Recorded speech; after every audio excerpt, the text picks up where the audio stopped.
Hello guys, আসসালামু আলাইকুম। ও যে দেখেন একটা কবুতর আসছে, ওই যে খাবার খাচ্ছে।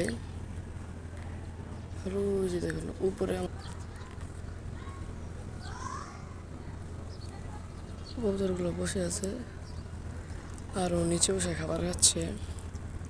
এখন এই কবুতরটা আমরা ধরবো না, চলে যাচ্ছে তো কবুতরটা, আর হয়তো খাওয়া শেষ হয়ে গেছে। কবুতরটা ওই যে একটা কবুতর, এই কবুতরটা আমার না, কবুতরটা আসছে। আমি আপনাদেরকে আগামী নেক্সট পার্টে কবুতরটা ধরে দেখাবো, কবুতরটা জুম করে দেখাই।